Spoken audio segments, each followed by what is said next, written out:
America மற்றும் Israel Iran மீது தொடுத்து வருகிற இந்த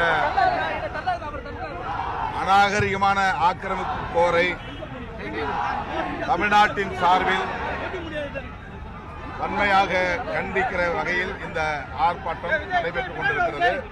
என்னங்க முட்டாள பசங்க இருக்கிறானுங்க. மொத்தமா இவங்க எல்லாம் பிளைட்ல ஏறி ஈரானுக்கு போய் சொல்லுங்க, அங்க போய் போராட்டம் பண்ண சொல்லுங்க. இவங்க சீனல் அங்க காட்டட்டும். போராட்டம் எல்லாம் பண்றாங்களே இங்க, எதுக்கு இங்க பண்றீங்க? கொஞ்சம் மூளையோட இருக்கணும். இங்க நீ பண்ணி யாரு கிடைச்சோம்? நீங்க அன்னைக்கு வந்து போராட்டம் பண்றாங்க எங்க அமெரிக்க தூதர் அலுவலகத்துல. நல்லா யோசிச்சு பாருங்க, அந்த இடத்துல போக்குவரத்து நெரிசல் ஏற்பட்டிருக்கும். யார் பாதிக்கப்படுறா? நம்ம மக்கள் தான் பாதிக்கப்படுறாங்க. டேய், அங்க ஈரான்ல பிரச்சனை, நீ அங்க போய் பண்ணு. நம்ம மக்களுக்கு ஏன் தொந்தரவு கொடுக்குற? ஆபீஸ் போறவங்க கஷ்டப்படுறான், ஸ்கூலுக்கு போறவங்க கஷ்டப்படுறான். இப்ப பிள்ளைங்க +2 எக்ஸாம் எழுத ஆரம்பிச்சிட்டாங்க, அவங்களுக்கு கஷ்டம். நான் என்ன சொல்றேன், நீங்க அங்க போங்க, ஈரான்ல போய் கரெக்டா பண்ணுங்க. உங்களுக்கு தைரியம் இருந்தா பாப்போம். அந்த மாதிரி செய்யுங்க. உங்க அரசியல் விளையாட்டியா இங்க விளையாடுறீங்க?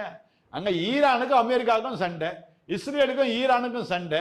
உங்களுக்கு என்னையா வந்தது? இங்க உங்களுக்கு என்ன வந்தது? என்ன உங்க ஈரான்காரங்க இருக்கிறானா? இல்ல உங்க சொந்தங்கள்லாம் ஈரான்ல இருக்குதா? ஒருவேளை போயிருப்பாங்க படிப்புக்காக அல்லது வியாபாரத்துக்காக போயிருக்கலாம். அவங்கள திரும்ப அழைச்சிக்கோ நாட்டுக்கு. அதை விட்டுட்டு இங்க உட்காந்து கரெக்டா பண்ண என்ன அர்த்தம்? முட்டாள்தனமா இருக்குது. இவன் கரெக்டா பண்ண நமக்கு தானே பிரச்சனை, நம்ம மக்களுக்கு தானே பிரச்சனை. ஏன் அதை சிந்திக்க மாட்டான்?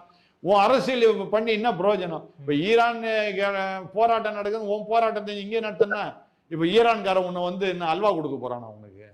என்னங்க முட்டாள பசங்க இருக்கிறானுங்க.